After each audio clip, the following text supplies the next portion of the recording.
Y'all, have no fear. The villain of the WNBA is back. Oh, big bad Sarah the Bond. Fuck y'all.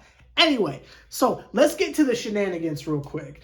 I am not going to overreact for this game. I'm not going to jump off a bridge for this game. I'm going to keep it calm and collected because I feel like we need to have a calm and collective talk. The Dream this season have managed to do something that in the last 3 years we have not had the privy or the privilege to be a part of, and that is be a part of a semi-successful season. And I think it's time everybody put their weapons down.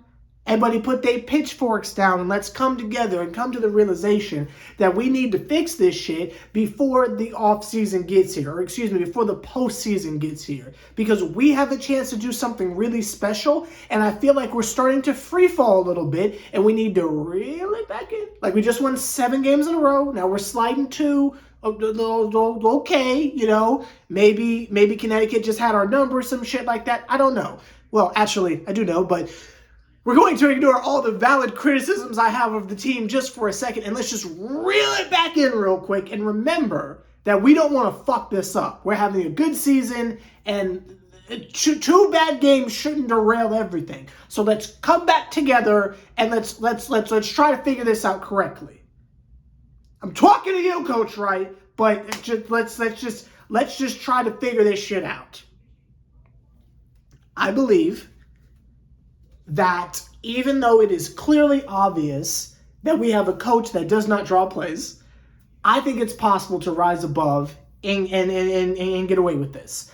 I think our point guard issues have not really been solved, and we're kind of just putting a Band-Aid on the general thing over and over again, which I say this in my Nets videos a lot, but it's like a Band-Aid is not going to fix anything. We're just making sure it doesn't get infected. So we haven't solved the point guard issue. We're just kind of like, oh, look at this. And it's like, well, that's not really solving anything. That's just a fucking Band-Aid. So, you got that. We won't go into how ass Air is. We won't go into the conversations of Robinson and shit like that. We're just gonna acknowledge that they're Band-Aids and we will ignore that for now. We're not gonna ignore the fact that we really only have 1 center, technically 2, but one of them doesn't play. So we really only have 1 center, so that was never really addressed. There's a lot of things wrong with the team, but I think it is possible that if we could just get back to whatever the fuck we were doing during those 7 games, we can make something happen and this won't be a completely wasted season. I believe it's possible. I know we can do it. Let's just go over what it was we were doing. We were not running plays, so again, we can't really lean on Coach Wright. And I think we saw in the beginning, especially the first 2 quarters of this game, which is all I could fucking stomach. I couldn't watch anything else. I could only make it through the first 2 quarters. But I think what we saw from that is that even though there are no plays being drawn, when them niggas aren't hitting their shots, there is no backup strategy. There is no backup plan. I don't know if I'm making sense. Let me try to break it down a little bit more. So, and I don't mean that like I'm like such a intellectual ass nigga to where I have to break shit down more. I'm saying like sometimes things make sense in my head, but when I say it, it might not make any sense. So I'm just going to try to word what I said differently. And again, I don't have like a script or anything like that. So it's literally just what's off the top of my head. So I'm going to try to say what I just said again because I don't feel like I said it the best. So I'm going to try this again.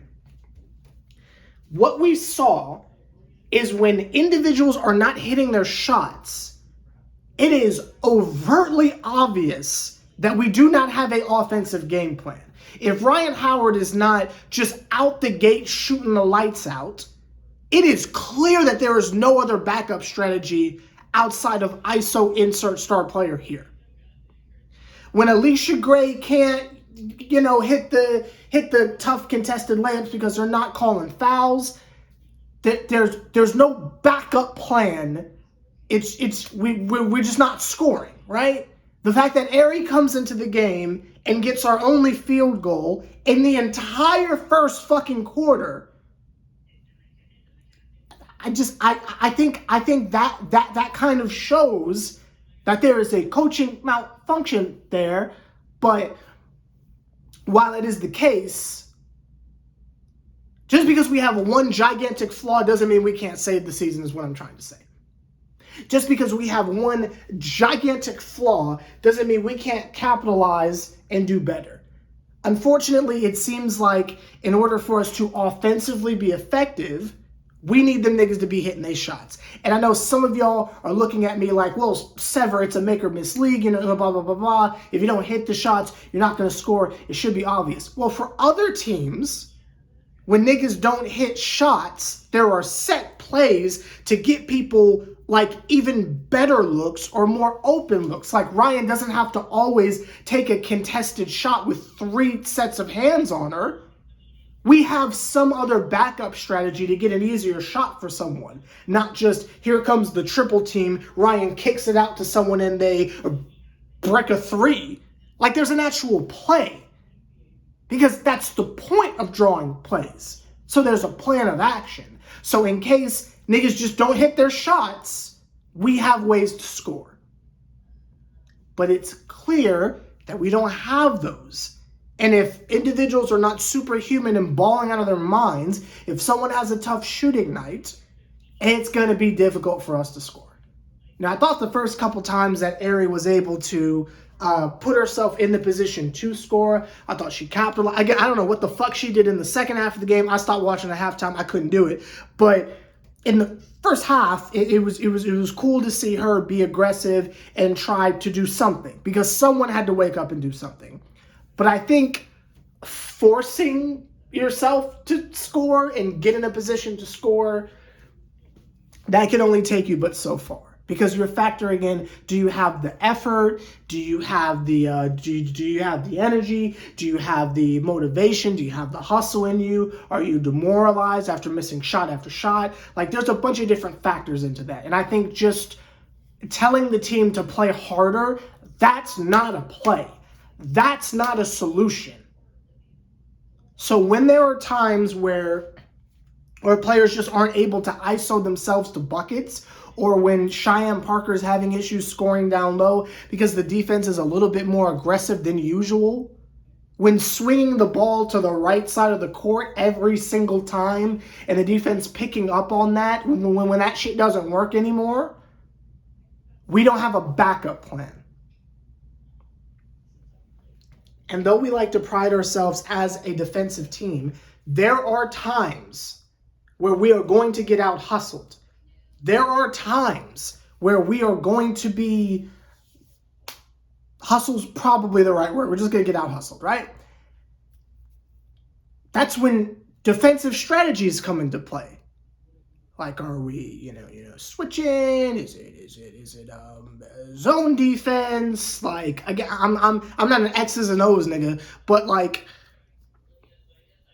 one of the main flaws with this team is the fact that I really feel like Coach Wright is a motivational speaker and not a coach, right? Like I feel like she's great for getting the vibes right and great for, getting people in the right mentality. But when it comes to proper execution, I feel like she lacks significantly. And maybe that's the case with everyone around her as well, because it never seems to fix itself. When the vibes aren't perfect, if they're not meeting her energy when she's screaming at them on the sideline, like there's no tangible or like mechanical backup for either side of the court. Either you're playing possessed and you're super energetic on defense, again, energy level, or you're not.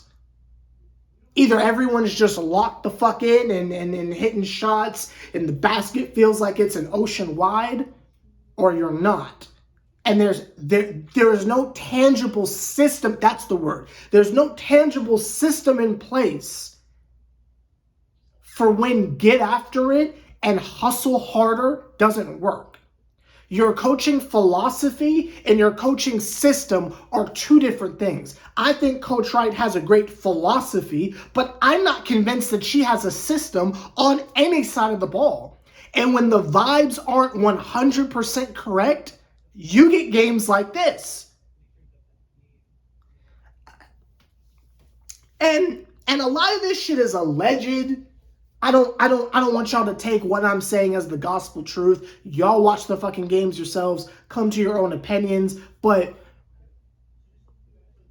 like I can tangibly look at the box score and say, oh, them niggas only had 1 assist in the first quarter. What the fuck is going on, right? But when we're talking about the eye test, especially for something that is not recorded by a number. There's no way we can be in the huddle to really know what the fuck they're doing. We're not at practice. So this is alleged. But just from what I'm watching, I don't see a system.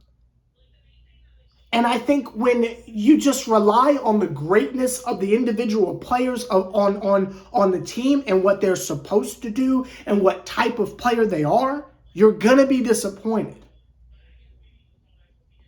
If you have someone who's allegedly a defensive stopper and can slash and shit like that, and you just say, go do that with no plan, you're going to get an Arie McDonald, right? When you've got a generational scorer that can, really be a contributor, like this. Fuck the example. Shit like that is what makes Ryan so impressive to me. Because under no guidance whatsoever, look what she is able to do. With no guidance, with no game plan, with no structure, look what she's able to do. Look what Alicia Gray is able to unlock with no plan. Look what Cheyenne Parker is able to do with no plan. Nia Coffey, Hillman, AD, the whole squad. Look what they've been able to accomplish this season with no plan. Just motivational hoopla. I think we will go as far as the vibe of the team on game day. I think when we go, because we might not be the highest of seeds, but when we go into the postseason, whoever it is that we match up with in the first round, I think it's really going to depend on what is the vibe of the team that day. If spirits are high and everyone is locked in and bought into the philosophy of Coach Wright, I feel like they will do fine. But if we run into a hurdle where a team has scouted us, understands what to do to stop us, we're not going to have a backup plan. Because once you stop hustle, when you stop a philosophy with an actual game plan, we're fucked. Because there's no backup vibe. There's no backup pep talk. There's no break in case of emergency, like plan B for the vibes. You have to have an actual plan. Let me ask you, what is the offensive identity of the Atlanta Dream? If you say run with the dream, I'm blocking you.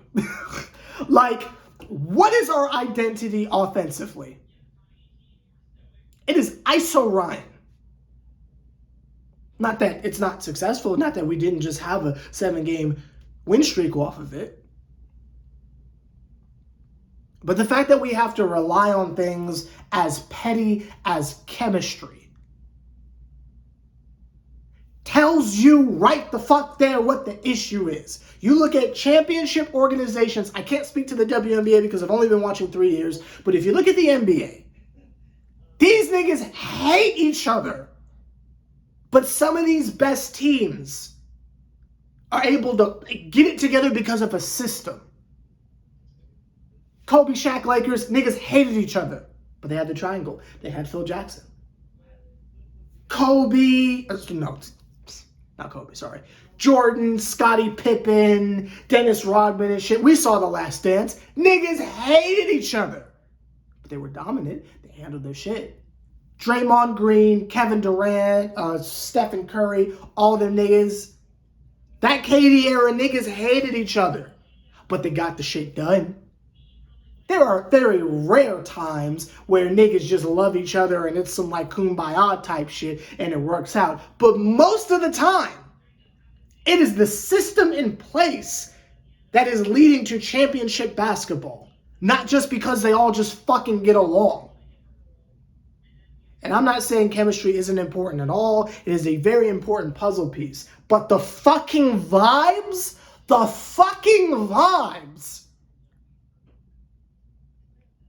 is not a planned attack. It's not a strategy. It's not something you can hang your hat on. It's like, who the fuck wants to sit there and just eat a plate of icing? Like, okay, yeah, sure, it's sweet and it's sugary, oh, cool. But who the fuck is going to sit there and say, oh, boy, icing? No, nigga, you want the cake. You want the whole fucking cake. The fucking vibes and the drip and the whatever you want to call it is the fucking icing and the sprinkles on the cake. No one fucking says, hey, Duke, can I get a handful of sprinkles? No, you want the fucking ice cream.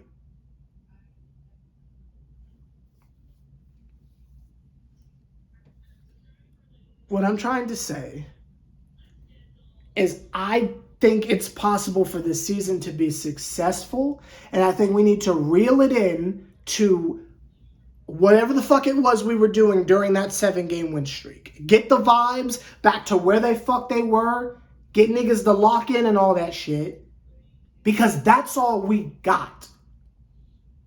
With this version of this team, with this head coach, with what we have in place, we are operating on vibes and vibes alone. So light some fucking sage or something, whatever. Because that is all we have. The second we face a real challenge, we are going to fold like an omelet.